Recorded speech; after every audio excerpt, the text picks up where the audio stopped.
Answer writing के series में हम आज टॉपर्स की कॉपी चेक कर रहे हैं और इसमें हम आज जो 2023 की टॉपर रही नौशीन मैम उनकी हम कॉपी चेक करेंगे। यहाँ हम ये देखने की कोशिश करेंगे कि क्या ये कौन से ऐसे पॉइंट्स हैं जो ये लिखते हैं जिनसे इनको एक्स्ट्रा मार्क्स मिलते हैं। हम ये देखने की कोशिश करेंगे कि ये क्वेश्चन को ब्रेक डाउन कैसे करते हैं टॉपर्स, फिर वो कैसे फ्लो को मेंटेन करते हैं, हम इनके बारे में सीखेंगे। देखिए ये क्वेश्चन एथिक्स का है, एथिक्स की कॉपी मैं चेक कर रहा हूँ। इसके बाद मैं एक मॉडल आंसर भी प्रोवाइड करूँगा जिससे आपको आइडिया लग जाएगा कि आंसर कैसे लिखने होते हैं। तो आप पहले ये क्वेश्चन खुद लिख के आप एक रॉ आंसर खुद से लिखिए और फिर कंपैरिजन करिए यहाँ पे, तो ज़्यादा आपको आइडिया लगेगा। इस क्वेश्चन में ये पूछा गया है कि पब्लिक सर्विस जो है, मैं क्वेश्चन पढ़ लेता हूँ। Public service require not merely legal but also morally principle ends. Public service requires the public servant to place loyalty to the constitution, law and ethical principle. Among the three, which do you think must acquire primacy while carrying out official function and why? Question simple ये है कि मोरली जो legal जो principal होते हैं उनके साथ साथ मोरली प्रिंसिपल भी बहुत ज़रूरी है सिविल सर्वेंट के लिए। पहला ये पार्ट ऑफ द क्वेश्चन हो गया। Second part of the question ये पूछा है कि सिविल सर्वेंट को लॉयल्टी दिखानी चाहिए कॉन्स्टिट्यूशन को लेके, लॉ को लेके और एथिकल प्रिंसिपल को लेके। इन तीनों को लेके सिविल सर्वेंट को लॉयल्टी रखनी चाहिए।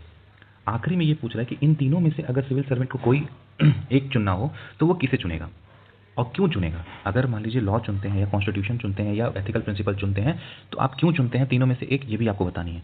तो अब हम ये क्वेश्चन का आंसर देखते हैं।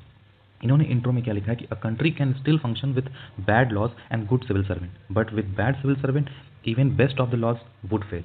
ये बहुत ही अच्छा इनका इंट्रो है और वो भी थिंकर्स का नाम लिख के इन्होंने इंट्रो लिखा है, उनकी कोटेशन को यूज़ किया, तो बहुत अच्छा इंट्रो है। क्योंकि इस इंट्रो में सिविल सर्वेंट बैड लॉ का मतलब क्या हुआ, लॉ फेल भी हो गया, लेकिन अगर सिविल सर्वेंट के अंदर में एथिक्स है, एथिक्स मतलब इन्होंने प्रेफरेंस पहले ही बता दिया कि इन्होंने एथिक्स को प्रेफरेंस दिया है। तो अगर ये मोरली जो अपराइट चीज़ें या एथिक्स को ये प्रेफरेंस, अगर एथिकल सिविल सर्वेंट है तो लॉ फेल होने के बाद भी जो नॉर्मल फंक्शनिंग है वो अच्छी चलेगी। तो इंट्रो तो अच्छा है, इंट्रो तो वही क्वेश्चन का जो डिमांड है उसी पे ही बेस है इंट्रो अच्छा है। नेक्स्ट हम बॉडी पे मूव करते हैं। बॉडी में क्या इन्होंने लिखा है कि public service require legal and morally principle. यहाँ मुझे थोड़ा सा दिक्कत ये देखने को मिला।